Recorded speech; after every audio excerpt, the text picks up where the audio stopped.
Assalamualaikum warahmatullahi wabarakatuh. Pertama-tama izinkan kami memperkenalkan diri. Nama saya Siti Syana Syahrial dan 3 teman saya Glenn Kifan Farel Wardono, Resto Satria Ramadhani, dan Feby Kristiani Purba.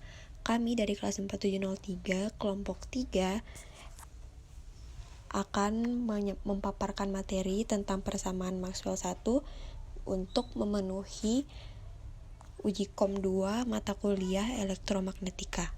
Langsung saja kita masuk pada materinya. Yang pertama-tama yaitu pengertian tentang hukum Gauss.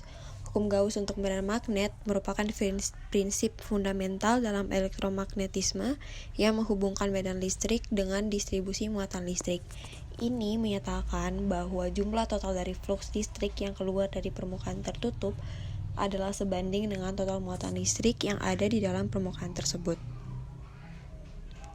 Lalu terdapat representasi matematis. Di sini ada 2 representasi matematis, yaitu bentuk diferensial dan bentuk integral. Bentuk diferensial sendiri menunjukkan bagaimana medan listrik bervariasi pada skala lokal. Persamaan diferensial ini biasanya dinyatakan dalam bentuk divergensi medan listrik yang sebanding dengan densitas muatan listrik. Lalu untuk bentuk integral menunjukkan hubungan global antara medan listrik dan muatan total. Ini diwakili oleh integral permukaan dari medan listrik yang sebanding dengan muatan total yang dikelilingi oleh permukaan tertutup tersebut. Baik, di sini saya akan menjelaskan mengenai persamaan Maxwell 1 yang merupakan turunan dari hukum Gauss, di mana rapat flux medan listrik melalui permukaan tertutup sebanding dengan total muatan yang terkandung di dalam permukaan tersebut. Rumus persamaan Maxwell tersendiri memiliki 2 bentuk. Yang pertama bentuk integral dan yang kedua bentuk diferensial.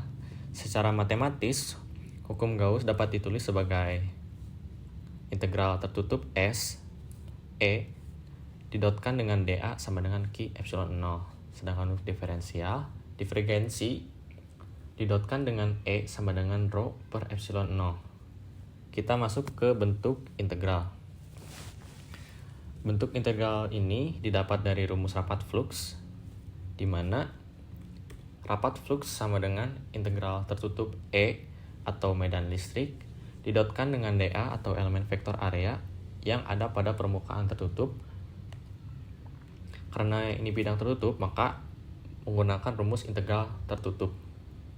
Kemudian kita mendapatkan persamaan baru di mana Q atau muatan listrik yang berada di dalam permukaan tertutup per epsilon 0 atau permitivitas vakum. Kemudian kita substitusi dengan persamaan sebelumnya, maka didapatkan persamaan integral dari persamaan Maxwell 1 di mana integral tertutup E didotkan dengan dA yaitu sama dengan Q per epsilon 0. Kemudian kita akan melanjutkan ke penjelasan mengenai bentuk diferensial. Baik, di sini saya akan menjelaskan persamaan Maxwell 1 di bidang tertutup. Jadi di sini kita mengetahui bahwa persamaannya yaitu diferensial rapat flux sama dengan E medan listrik didotkan dengan dA yaitu diferensial area permukaan tertutup. Nah, karena kita akan mencari teorema divergensinya nanti, jadi kita harus mengubahnya menjadi persamaan divergensi di ruang tertutup itu menggunakan integral. Nah, jadi kita ubah dulu ke integral. Nah, jadinya seperti ini. Rapat flux sama dengan integral S atau integral S itu bisa dibilang seluruh bidang, integral dari seluruh bidang. Kemudian E dot dA, medan listrik didotkan dengan diferensial area. Kemudian kita juga mengetahui bahwa Q sebanding dengan rapat flux sebanding dengan Q. Kenapa bisa begitu? Karena hukum Gauss menyatakan bahwa rapat flux medan listrik melalui permukaan tertutup sebanding dengan total muatan yang terkandung di dalam permukaan tersebut. Dan kita bisa mengubah rumus sebelumnya atau persamaan sebelumnya tadi yang kita bahas yaitu rapat fluxnya ini bisa kita ganti dengan Q. Jadinya seperti ini. Nah, integral tertutup S E.dA sama dengan Q itu total muatan per epsilon 0. Epsilon 0 itu permitivitas ruang vakum atau permitivitas di ruang hampa. Nah, ini rumus yang ini akan kita pakai ke slide-slide selanjutnya. Kemudian slide selanjutnya yaitu ramat muatan atau rho. Di sini kita mengetahui bahwa rho itu sama dengan Q per V. Q itu adalah total muatan, V itu adalah volume. Nah, karena kita akan menyederhanakan persamaan di slide sebelumnya, jadi kita akan menggunakan Q sama dengan rho dikali V. Kita akan menggunakan persamaan ini. Nah, tetapi karena kita akan menyederhanakan teorema divergensi. Nah, sedangkan divergensi itu menggunakan integral. Jadi kita ubah rumus Q atau persamaan Q ini ke integral. Jadinya seperti ini. Q sama dengan integral rho dikali V. Kemudian kita masukkan persamaan di slide sebelumnya. Ya, persamaan yang ini. Kemudian kita ubah menjadi bentuk divergensi. Nah, bentuk divergensi dari rumus ini atau persamaan ini itu tampilannya seperti ini atau bentuknya seperti ini. Nah, jadi integral nabla atau divergensi didotkan dengan E, didotkan lagi dengan dV. Ini dotnya kurang 1, maaf. Didotkan dengan dV sama dengan integral tertutup E.dA. Nah, karena kita kan tahu kan integral tertutup E.dA ini bisa kita ganti dengan Q per epsilon 0 karena sebanding, karena sama dengan. Jadi kita ubah aja ke Q per epsilon 0, jadinya seperti ini. Nah, jadinya rumus atau persamaan teorema divergensinya seperti ini. Integral nabla atau divergensi didotkan dengan E, didotkan lagi dengan dV sama dengan Q per epsilon 0. Q tadi muatan, total muatan, epsilon 0 tadi ruang hampa atau permitivitas di ruang hampa. Kemudian kita lanjut ke slide selanjutnya yaitu teorema divergensi. Kita pakai rumus di yang sebelumnya tadi, di slide sebelumnya. Nah, di sini kita tuh bisa mengganti Q. Q tadi kan sama dengan rho dikali V. Nah, kita ganti yang rumus integral tadi. Nah, jadinya seperti ini. Rho per epsilon 0 integral dV. Sebenarnya integralnya itu bisa di depan, tapi di tengah sini juga nggak apa-apa. Jadi sama dengan integral nabla divergensi didotkan dengan E, didotkan lagi dengan dV. Nah, karena kita akan menyederhanakan persamaan ini, jadi kita bisa menghilangkan integralnya terlebih dahulu. Nah, kita hilangkan dulu integralnya, dicoret bisa. Kemudian karena di sini di persamaan ini ada yang sama yaitu dV, kita bisa coret lagi dV-nya. Nah, jadinya seperti ini. Nah, jadinya rho per epsilon 0 sama dengan nabla dikali E.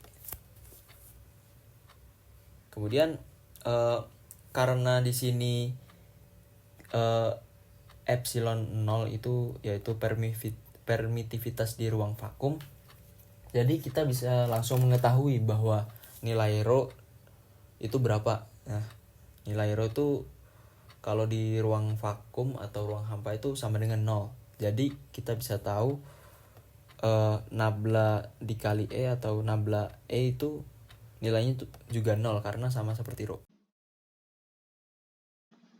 Pentingnya hukum Gauss pada persamaan Maxwell 1. Yang pertama, pemahaman distribusi medan listrik. Hukum Gauss memungkinkan kita untuk memahami bagaimana medan listrik berinteraksi dengan muatan listrik. Medan listrik yang diciptakan oleh distribusi muatan dapat dihitung dengan lebih mudah dalam kasus simetri tertentu, contohnya sferisch, silindris, dan planar. Yang kedua, penerapan dalam elektrostatis. Dalam elektrostatika, hukum Gauss digunakan untuk menghitung medan listrik yang dihasilkan oleh muatan distribusi statis. Ini sangat berguna dalam kasus-kasus di mana menghitung langsung menggunakan hukum Coulomb yang sangat rumit. Yang ketiga, hubungan dengan flux listrik. Hukum Gauss menyatakan hubungan antara flux listrik dan muatan yang menghasilkan flux tersebut. Ini membantu dalam memahami konsep-konsep seperti flux listrik dan garis medan listrik. Yang keempat, elektrodinamika. Sebagai bagian dari persamaan Maxwell, hukum Gauss adalah fundamental dalam elektromagnetisme yang mencakup gelombang elektromagnetik, radiasi elektromagnetik, dan aplikasi teknologi seperti antena dan perangkat komunikasi. Aplikasi dalam kehidupan nyata. Yang pertama, perangkat elektronik. Hukum Gauss sangat penting dalam mendesain dan fungsi perangkat elektronik seperti ponsel pintar, tablet, maupun komputer.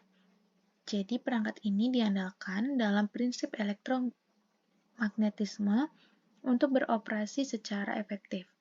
Misalnya pada kapasitor, yang menyimpan dan melepaskan energi listrik dalam rangkaian. Jadi dia dirancang menggunakan prinsip yang diturunkan oleh hukum Gauss untuk memastikan kapasitor dapat berfungsi dengan benar pada beban listrik yang berbeda. Yang kedua, pencitraan medis. Teknologi seperti magnetic resonance imaging atau MRI memanfaatkan prinsip persamaan Maxwell termasuk hukum Gauss untuk menghasilkan gambar detail bagian dalam tubuh manusia.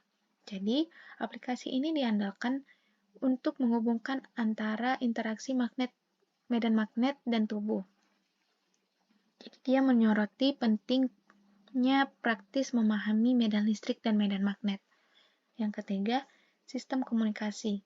Hukum Gauss merupakan bagian integral dari fungsi antena yang digunakan dalam sistem komunikasi, yaitu termasuk dari radio, televisi, dan komunikasi satelit. Jadi, para insinyur menggunakan prinsip-prinsip ini untuk merancang antena yang secara efisien mengirimkan maupun menerima sinyal elektromagnetik. Jadi, bisa memastikan komunikasi yang jelas dan handal. Yang keempat, pembangkitan dan distribusi tenaga listrik. Pembangkitan dan distribusi tenaga listrik sangat bergantung pada prinsip-prinsip yang dijelaskan oleh persamaan Maxwell. Misalnya, perancangan trafo dan generator listrik melibatkan pemahaman bagaimana medan listrik berinteraksi dengan medan magnet untuk mengubah energi mekanik menjadi energi listrik dan sebaliknya. Setelah penjelasan dari Feby dan juga tadi dari Restu dan Glenn, maka telah selesai sudah video ini tentang hukum Maxwell atau persamaan Maxwell 1. Saya selaku perwakilan dari kelompok 3 pamit undur diri. Terima kasih atas perhatiannya. Wassalamualaikum warahmatullahi wabarakatuh.